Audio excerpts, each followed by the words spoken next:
Now, what you have to understand about these cognitive biases is they're baked into who we are because of the way that our brain evolved. So you look at the evolutionary history of our brain, where that came from, our brain is actually not adapted for the modern world. Therapists know that. Welcome to the Therapy Show podcast. I'm your host, Lisa Mustard. In each episode, I interview a seasoned and knowledgeable talk therapist from the counseling world to glean valuable insights, techniques, and tools that you can apply to your practice and your life. And if you're considering a career in the counseling field or just want to hear about what it's like to be a talk therapist, then this is the podcast for you. I've made it so convenient for you to obtain your continuing education contact hours. A handful of my episodes are now NBCC approved, and your first one is free. Head to my site, lisamustard.com, enter your email, and you'll receive a code that gives you one free NBCC contact hour. Listen in your car, on your walk, in between sessions, whenever, wherever. Then, when you're ready, just complete the self-study quiz and evaluation, and then you can download your certificate of completion. This is continuing education on your schedule, my talk therapist friend. No more having to sit at your computer and watch a recorded webinar. Just pop in your earbuds and go. So here's how it works. You can listen to the Therapy Show pod courses while you commute, in between sessions, on your lunch hour, while you work out. And if you like what you hear and you want to get that one contact hour, just head to my site, lisamustard.com, click on pod courses, and then click purchase. The pod courses that are NBCC approved will be labeled so. We think it's pretty simple and easy, yet if you have any issues at all, just send us an email over to support@lisamustard.com. And don't forget to sign up for my email newsletter, because when you do, you're going to get an email with a code for one free contact hour. So head to my site, lisamustard.com, and be sure to sign up to get that one free contact hour. Dr. Gleb Tsipursky is an internationally renowned thought leader who defends people from relationship disasters caused by dangerous judgment errors known as cognitive biases via his consulting, coaching, speaking, and training on decision-making and risk management strategy as the CEO of Disaster Avoidance Experts. A cognitive neuroscientist and behavioral economist, Dr. Tsipursky has over 550 articles and 450 interviews in prominent venues such as Psychology Today, USA Today, Fast Company, CBS News, Time, and many more. A best-selling author, he is best known for Never Go With Your Gut, how pioneering leaders make the best decisions and avoid business disasters. And his latest book is The Blindspots Between Us, How to Overcome Unconscious Cognitive Bias and Build Better Relationships, which you can find at disasteravoidanceexperts.com/blindspots. He lives in Columbus, Ohio, and to avoid disaster in his personal life, he makes sure to spend ample time with his wife. And in this interview, he shares how cognitive biases can influence relationship decisions, how one specific mental blind spot can cause relationship conflicts, plus his 5-step approach for dealing with cognitive biases. We hope you enjoy this episode. And if you are finding value in the show, please consider leaving me a 5-star review on your preferred podcast platform. All right, let's dive into the episode. Well, hey, everybody. Welcome back to another episode of The Therapy Show. I'm Lisa Mustard, your host. And this week I have Dr. Gleb Tsipursky on the podcast. So welcome to the show. Dr. Tsipursky, is it okay if I call you Gleb? You're absolutely fine calling me Gleb. Awesome. And thank you for the welcome, Lisa. Oh, you're so welcome. So would you go ahead and tell us a little bit about who you are and what you do? It's fascinating, you guys. You're going to love this. Oh, happy to. My expertise is in risk management, decision-making, cognitive biases. So how do we make all of these decisions? How do we manage the risks in our lives? And how do we address all the mental blind spots that we have?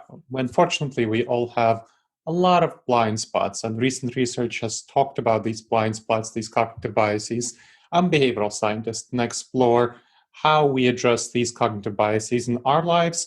My focus is kind of what I do in my day job is consulting for companies on how their employees can address these blind spots and coaching folks on addressing these blind spots because they really harm our communication, our ability to relate well to others, and our ability to make good decisions about our lives. I couldn't agree with you more. I find this fascinating. I know you and I were just briefly chatting about how, as therapists, we encounter our patients, our clients who present with cognitive biases or biases.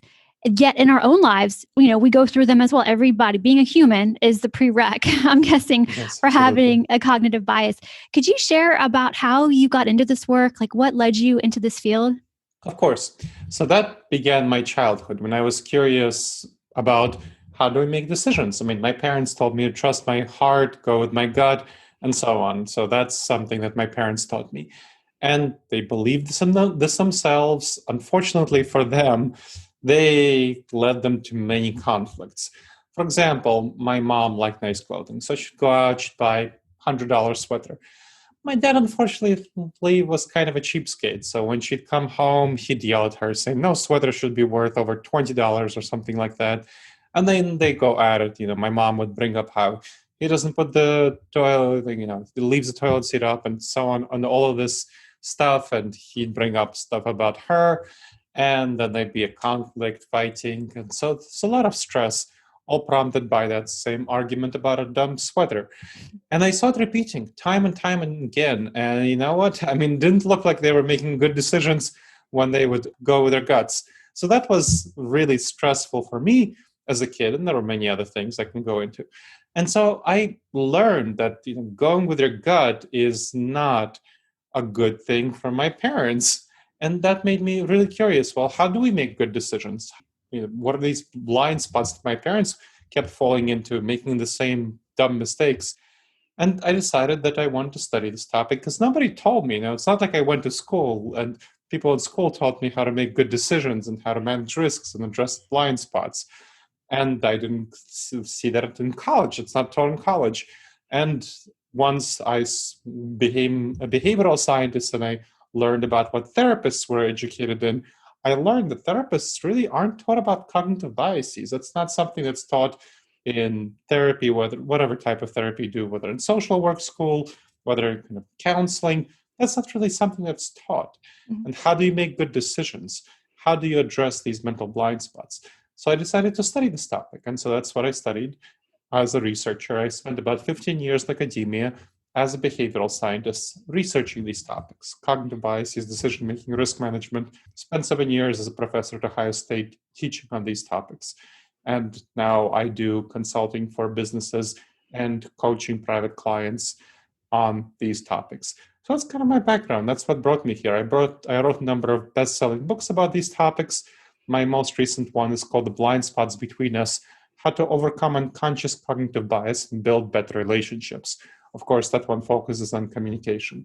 I have a number of other books that talk about business decision-making and so on. But that's the one I think is going to be most relevant for the audience of the therapy show. Yeah. Yeah. Well, thank you for explaining all that. And I think we can all think back to arguments our parents had that as kids we didn't quite understand, but we knew something was amiss. And, as a therapist, I like to ask when I have other therapists on the show, what made you decide to become a therapist? And a lot of the times it's, these meaning making experiences we have as kids that form us and shape us and bring us to who we are to this day. But a lot of the times we find out that those imprints or those meaning making experiences aren't serving us well as an adult. So I'm really fascinated by cognitive biases. Can you really go into the definition of what they are and how they influence relationships? That would be Of really course. interesting. Mm-hmm. Happy to. Cognitive biases are the specific decision-making errors we make because of how our brain is wired. It's just the structure of our brain causes us to make bad decisions. There are over 100 of these cognitive biases. You can take a look at them on Wikipedia. There's a list of cognitive biases. Again, you'll see a list of over 100. My book, The Blind Spots Between Us: How to Overcome Unconscious Cognitive Bias and Build Better Relationships, talks about the 30 most dangerous ones for relationships, for effective communication, for relationship building. So those are the ones that are really influential for relationships. Now, what you have to understand about these cognitive biases is they're baked into who we are because of the way that our brain evolved. So you look at the evolutionary history of our brain, where that came from. Our brain is actually not adapted for the modern world. Therapists know that. So if you look at our brain, it's actually adapted for the savanna environment, when we lived in small tribes of 15 people to 150 people. when we were hunters, gatherers, and foragers. That's what our brains are adapted for. They haven't had time to evolve for the modern environment. I mean, the modern environment with the internet and all the ways that shapes the relationships has really been around since 1990, right? Think our brain had time to evolve for it? No, of course not. It's our gut reactions, our intuitions, our feelings are still adapted for that savanna environment.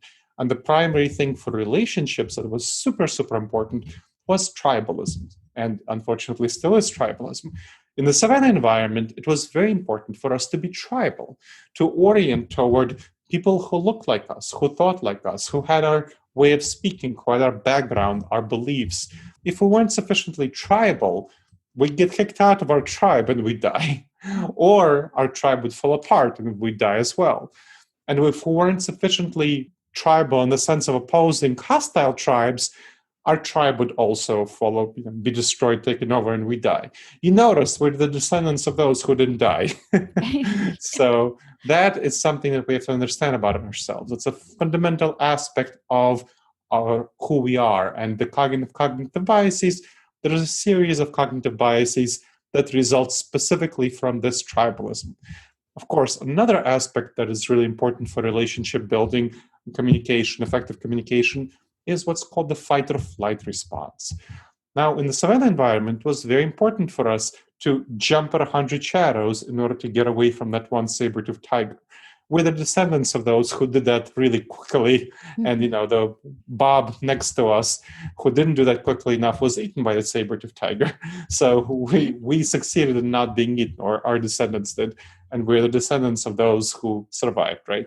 So that saber-toothed tiger response, the fight or flight response, is also incredibly important for understanding cognitive biases, because it's really harmful in today's world, where social media notification on Facebook about somebody, making a nasty comment in our latest post that we thought was completely friendly and not in any way problematic. Like, let's say you have a cat who's an outdoor cat, and you make a post, oh, isn't she cute, like an outdoor cat? And somebody leaves a nasty comment saying, oh, you should really get a bell for your cat. How irresponsible you are that you don't have a bell for your cat, and the cat is killing pigeons or something like that. And you feel really hurt and upset and stressed out. And that causes a lot of relationship problems. And that's just one example out of the fight or flight response that comes from these really negative reactions that are baked into our brains. Wow, that's it. I never thought about that. And we have an outdoor cat, and I would be upset if somebody kind of, questioned my decision making for our outdoor cat, because, we know her best, and we know. So I can definitely see how this can be an issue, especially when you brought up the social media. I see that happening a lot. Yeah. I really do. Okay, this is very helpful. I know in the book there is the story about George and Mary. I think that's really a powerful story. This is a powerful story, y'all, because as therapists, when we're sitting and we're talking to our clients and we hear one side of the story, we're only getting one side of the story. So it's important and I know a lot of seasoned therapists are probably going, yeah, Lisa, we know, to kind of feel around from all the different perspectives. But could you explain the illusion of transparency? Because I think that's a really neat concept. A lot of us already are looking at in our work. Excellent. So yes, I'll be happy to. So this is a story of a cognitive bias, an illustration of a cognitive bias called the illusion of transparency. It's about George and Mary, who went out on a date, and they're two acquaintances of mine, which is kind of how I know the background of the story. So George, when he came back from a date, he apparently thought it was great. It was wonderful. Mary was very understanding, really a wonderful listener. She heard him out. George told her all about himself, his story. He felt she truly got him. Unlike so many other women, she really cared. And then they decided to schedule another date soon. So George texted Mary to arrange their date, and Mary didn't text back. And obviously, this is before the pandemic, so just being very clear. Right. So George then waited for a little bit of time, for a day or so. He sent Mary a Facebook message talking about social media. And you know how you can, on Facebook Messenger, you can see if somebody sees the message. And George saw that Mary saw the message, but she didn't reply. Then he sent her an email, but Mary didn't respond to that either. And so he was really frustrated, and he, stopped contacting her. He was really disappointed. He was like, "Oh wow, she's just like all those other women." Ugh, so frustrating. Well, so George started kind of talking about to me and other folks who were his acquaintances about her and how the disappointing experience. Well, I knew Mary, happened to know her, and so I asked her, "What's up? What's the situation?" So, what I found out from Mary is that she really had a different experience than George on that date. So, Mary, her experience is that she's polite and shy and introverted. That's who she is as a person, that's her personality. And she felt really overwhelmed from the start of the date with George, who's very extroverted, very energetic, talking about everything about himself, his parents, his job, his friends, whatever. And he didn't ask her anything about himself. He was just kind of, blobbing all over her with all of his stories. She thought, why would I date someone who really overwhelms me like that? So she listened to George, didn't want to hurt his feelings, and she told George she would go out with him again because she didn't want to hurt his feelings, although she really didn't intend to do so. Right. So that's kind of the background of the story. And so that's how I learned about it I learned that Mary she told me that she was sending a lot of nonverbal signals, that she really didn't want to listen to him, that she kind of was turning away, kind of trying not to pay attention, conveying that she was not paying attention, and that, she felt that George was being rude by not getting it. Now, you might think that Mary should have replied to George's texts, emails, Facebook messages, but she's so polite and she's shy and she's introverted. She just prefers to, there are some people who are more of the fight response, and there are some more people who are more of the flight response. And she's definitely more of the flight response. But, there are so many Marys out there who are much more of the flight response, polite, shy, introverted, conflict avoidant. And there are many Georges who are extroverted, energetic, and are not great at reading social signals. So the illusion of transparency happened to both of them. Now that is the cognitive bias where we greatly overestimate the effectiveness of our self-expression, of our thoughts, feelings. George thought he was very effective at expressing himself and at getting married, but he wasn't. Right. Mary thought she was very effective at expressing herself with her nonverbal signals and thought George was just being rude and inconsiderate by continuing to share about himself and not getting the message, including the message that she didn't want to contact him after he kept trying to contact her. But George didn't. So that's one of several biases, and there are a number of others that cause us to really talk past each other, to think past each other, to feel past each other, really harming our relationships in a number of ways. And this is not only, of course, about dating. Happens in the workplace, happens in communities, happens when we talk about politics and so on.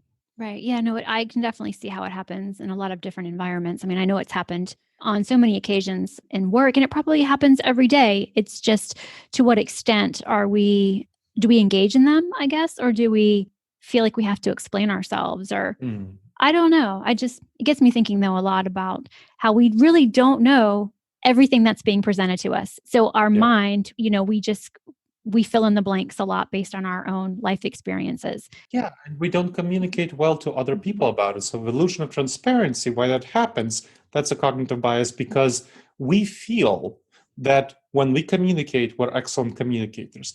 That's our gut intuition. That's what our gut is telling us. We feel that.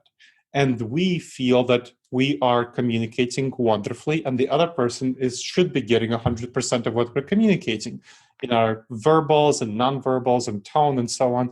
Of course, that's not the case. Especially in our digital world right now with the pandemic, with the virtual communication. But even before that, of course, with Mary and George, it's hard to read other people's body language. They might not be using the same body language as yours. It might be hard to read their tone. Then they might be using different tonalities. They might have different words for different things. What does several mean, or what does a few mean? What does a couple mean for people? And there are so many other differences. And there's, of course, the kind of blinkers that cause us to interpret their words in different ways and not hear what they're really trying to convey. Illusion of transparency is a big, big one that causes a lot of miscommunication. And miscommunication, of course, is one of the most fundamental problems in relationships. Right. Hey friend, want to be more comfortable while sitting on the therapy couch? I sure did, and went looking for pants and tops that were soft, wrinkle resistant, and would match just about anything I already had in my closet.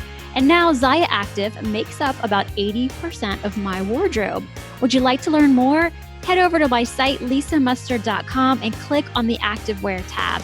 And don't think this is just for women. They have men's and kids' clothes too. And our family is loving the quality, and I am loving the price tags. So head over to my site to check it all out. And so you go in and you consult with companies on how to deal with that. Is that correct? That's right. So communication, yes, the illusion of transparency is one of the biggest things I consult with companies about, because communication breakdowns are a huge issue of conflicts within people, relationships between departments, within teams. So that's what companies do need a lot of help with. I'm fascinated by what that must be like. When you go in and so how does it work? You go in and you observe and how does it work when you go in and you consult? Just what would that look like? Sure. So it depends on the situation. If I know that, for example, sometimes I'm brought in to address a conflict between two people in a leadership position. So that's a situation where I go and I look and I see what are the communication patterns of these two folks. I interview them, I interview others around them, observe communication patterns, and address the communication patterns. And sometimes it's not only communication patterns, but often it's communication patterns between people in leadership positions. More often, so that's kind of one type of engagement. More often it's one leader, not between two leaders, but one leader who is having challenges in communicating effectively. So for example, there was a person who was an engineer, kind of who was moved up in the company. This is an engineering consulting firm. So moved up in the company from being an engineer, software engineer, to be clear, software engineer, so programming, moving up from the ranks into a managerial role and higher until finally moving up to the highest product development role in the company. Now, when he was within the engineering team, he was great at communicating with other engineers. So he knew how to communicate effectively. He spoke their language. He was able to really explore challenging viewpoints through argument and debate. That's what software engineers do really well. Well, the problem is when he went up to the VP of product development, that was not a great fit for that sort of C-suite position, because now he began to engage not with engineers as he previously did, but with people in sales, with people in HR, people in marketing, and elsewhere. So he was still fine with dealing with the legal, the legal department and argument and debate, but the people in marketing and sales and that was difficult. So he did not know how to communicate to them well, and he also had challenges with communicating to clients because he had now had a lot more of these roles. Debate does not work well when you're engaging with clients. Debate doesn't do well when you're engaging with people in HR, with people in marketing, with people in sales. They tend to not respond well to that sort of interaction. So he was failing basically in effective communication to them.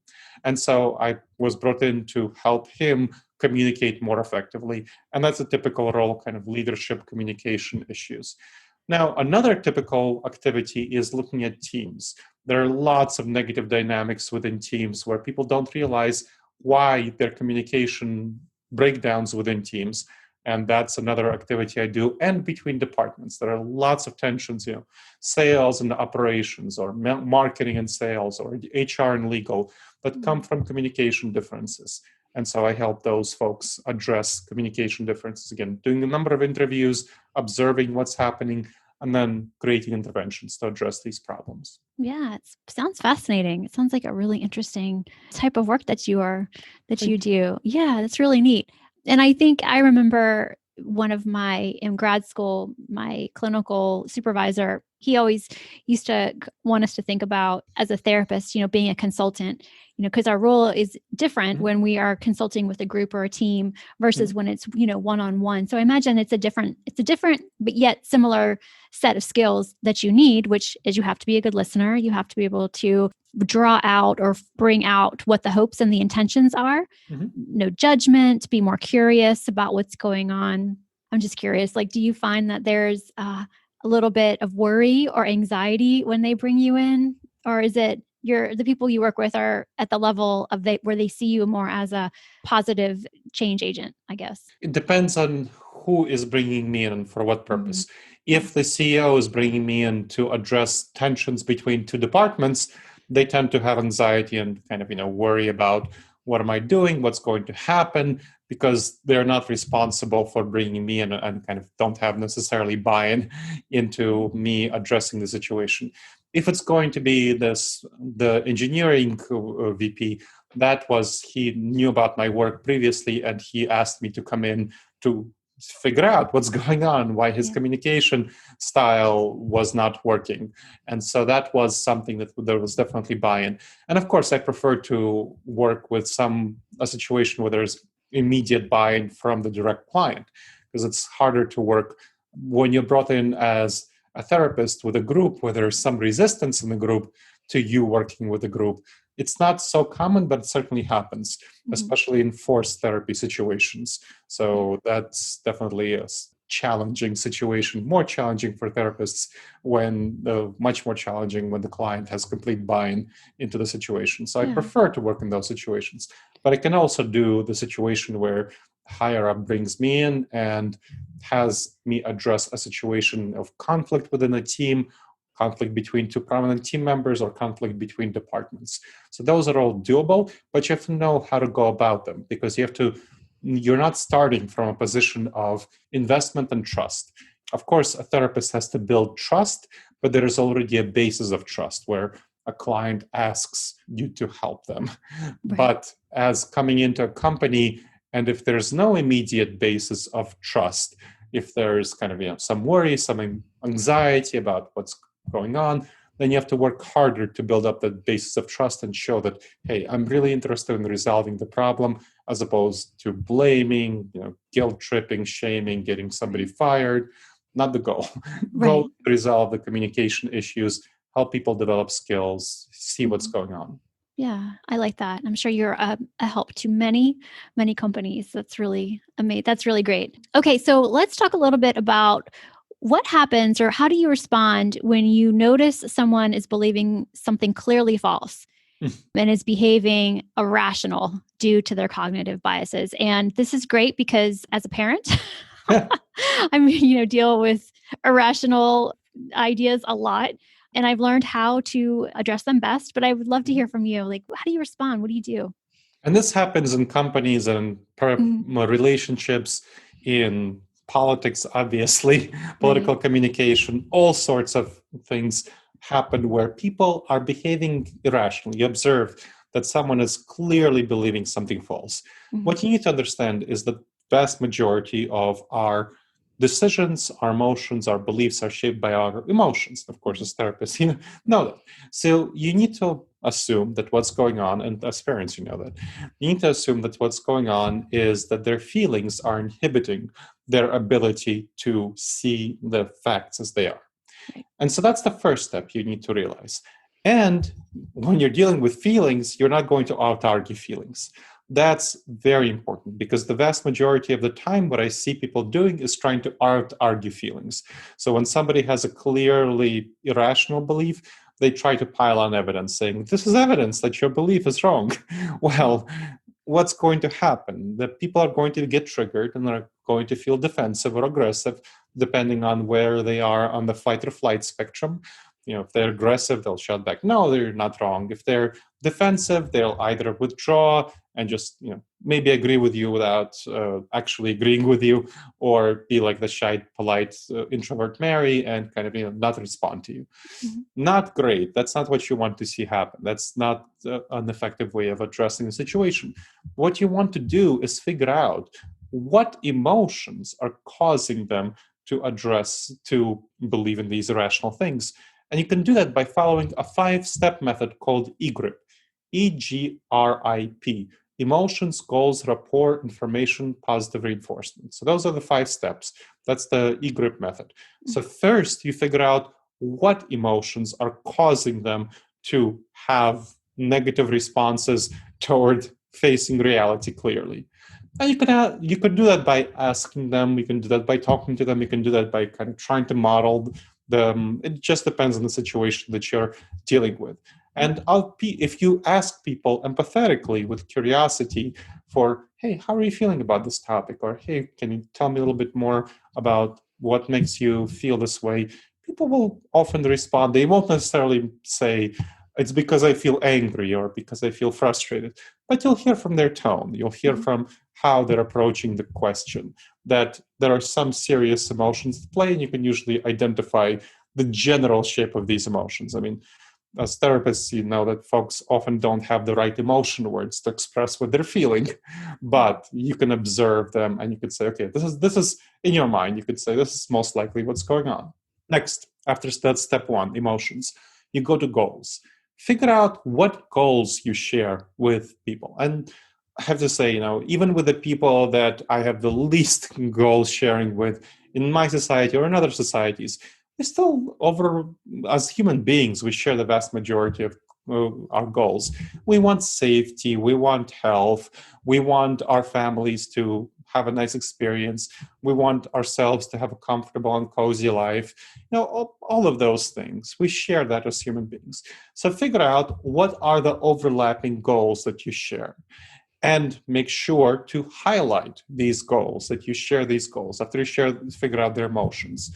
So then that's building up rapport. Rapport is the third step. So emotions, goals, rapport. Rapport is where you indicate to this person that you empathize with them, you care about their emotions, and you highlight those shared goals. So that's the building up of that rapport. You're showing that you're on their side, that you're part of their tribe. So here is where you're bringing in the tribalism on your side. You're part of their tribe, you care about them, you share these goals. Then you go to the information that challenges their current beliefs, but doesn't challenge their higher level goals. You show them how believing in falsehoods will undermine the shared goals, the goals that you both share. So that's where you want to make sure that the goals you both share are going to be addressed. So if have, let's say, problems with your children cleaning your room, you can talk about, hey, we have a shared goal of having a nice household, having a pleasant household, but there's totally understand that you don't want to clean your room. It's annoying. It takes some time, but we want to have a shared goal of keeping the peace, making sure that everything is balanced. We have a shared goal of you getting your allowance and so on. And talking about how you have these shared goals and how you connect. And of course, depends on the age of your child, that you're going to be communicating differently. And the same things for people you're in relationships with. When I'm trying to persuade my parents to be safe for the holidays, when they're considering some risky behaviors, I talk about shared goals and how I really would love to make sure that we can celebrate our next holidays together for the next rather than have them be super sick and then be COVID long haulers, right? That's kind of highlighting our shared goals, the fact that I care about them, rather than really kind of talking about how they're being kind of dumb with their behaviors. So not talking that way and not highlighting them the risks of all of the stuff that they're doing. And so having that shared goal, talking about, hey, here's information that would challenge you. That's the fourth step, information. And finally, after they shift their perspectives toward your perspective, you want to give them positive reinforcement. That's the P of EGRIP. So emotions, goals, rapport, information, positive reinforcement. So give them positive reinforcement for changing their minds toward the truth, toward the facts. I mean, so with my parents, so they eventually decided that they were willing to not take some of the risky behaviors and do some of the kind of the meetings, the celebrations that they were intending to do after several conversations. And, I was reinforcing them, saying, oh, it's wonderful. You really relieved me. You have that. I'm so glad we have the commitment to your long-term health, that, we'll have vaccines next year. We'll celebrate. It'll be wonderful. Have a great holiday next year. But really, you want to make sure that your long-term health is protected. So that's great. So give them positive reinforcement for changing their minds toward the facts and orienting toward your shared goal. Yeah. Oh, I like that. Through cellular science and a deep understanding of mechanisms of action through skin histology, Courtney Sykes' molecular anti-aging skincare has comprised an incredible lineup of innovative skincare products that create real change in the skin for long-term anti-aging and skin health. And with just a few products, my 40-plus skin has transformed, and I rarely wear makeup these days, thanks to my favorite products, the Detox Crystals, Peptide Drops, and Peptide Molecular Cream.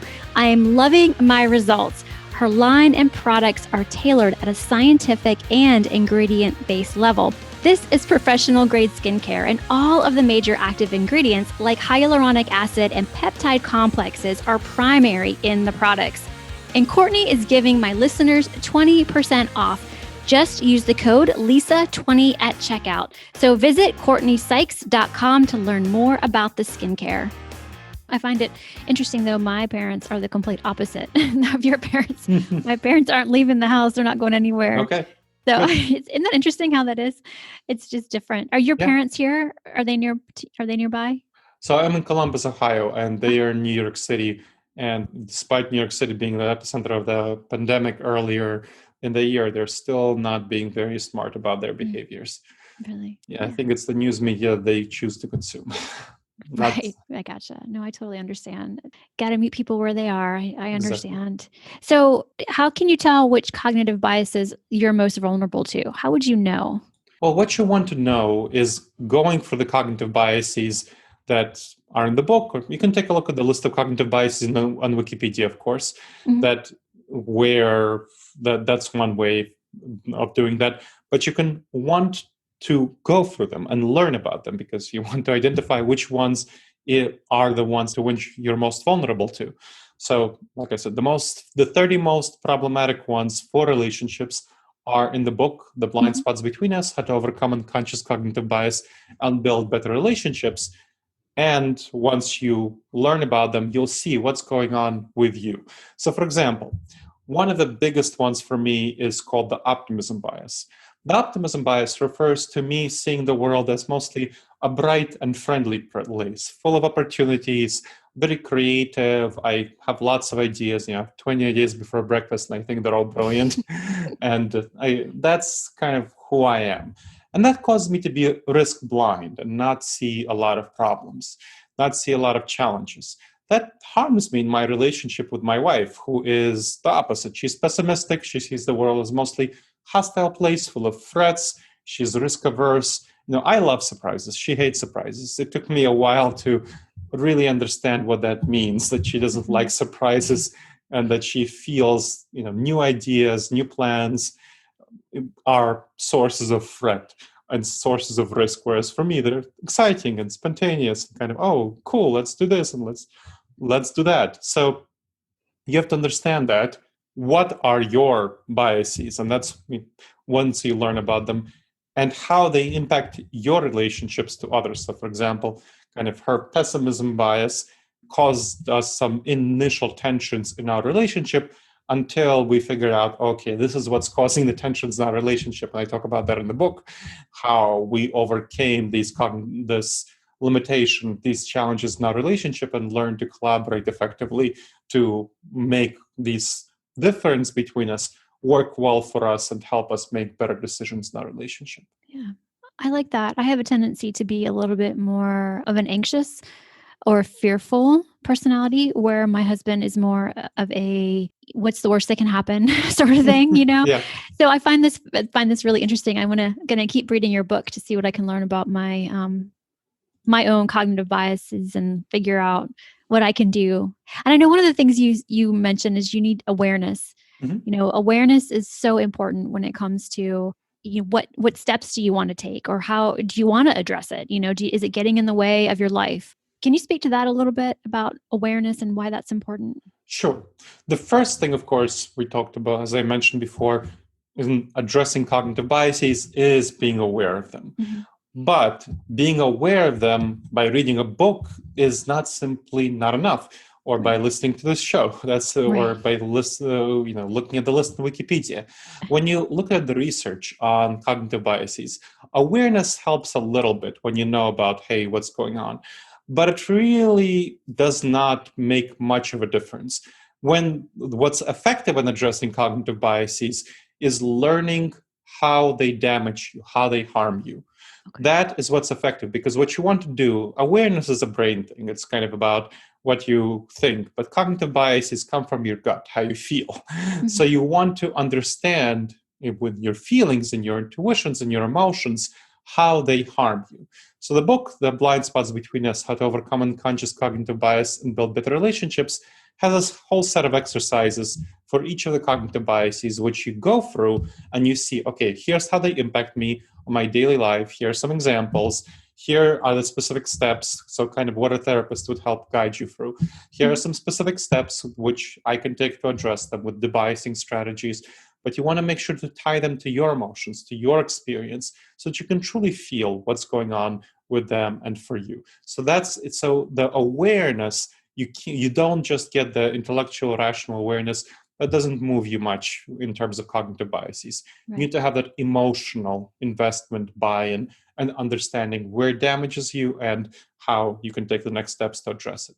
Yeah, I like that. And then once you are aware of that, it's how are you planning to change moving forward? Yep, exactly. Yes. Okay. And that's part of the exercise in the book. Yeah. Yeah. Well, I am so excited to keep reading. This has been such an interesting conversation. Thank you so much for being here. Is there anything else you would like to share with our listeners before we go? I would share that if folks want to learn more about me, they can go to the website disasteravoidanceexperts.com. So that's the website where they can learn more about my work, more about my books, consulting, coaching, disasteravoidanceexperts.com. And there's going to be a great free resource called the Wise Decision Maker course. It's an 8 video-based module course. So 8 videos, 8 with the course. It's going to be at disasteravoidanceexperts.com/subscribe. So I recommend that folks check that out. The Wise Decision Maker course at disasteravoidanceexperts.com/subscribe. Awesome. And I just want to encourage everybody to go and find you on LinkedIn, because is that where they can subscribe to your newsletter, or is that also on your website? Because your newsletter is fabulous. Oh, thank you. Yes. So there is the Wise Decision Maker course, and there's on LinkedIn is my newsletter. So it's going to be Dr. Gleb Tsipursky on LinkedIn, Dr. Gleb Tsipursky on LinkedIn, and you can follow me, subscribe to my newsletter. I think I have over 11,000 subscribers by now. So yeah, check that out. Awesome. So one more thing that I wanted to share was you've written other books, and definitely want to go and check out his other books. And we will put all of this in the show notes. So if you didn't catch any of that as he was speaking, you could just go and check out the show notes. Well, thank you so much, Dr. Tsipursky, for being here. I really appreciate it. Thank you so much for inviting me, Lisa. I appreciate you doing so. You're welcome. Well, that wraps up another episode of The Therapy Show with Lisa Mustard. I know there are hundreds of thousands of podcasts out there, and I'm thankful you've chosen to listen to mine. Be sure to visit lisamustard.com to access the show notes and discover more fantastic content. And I'd be grateful if you subscribe to the show. Thank you.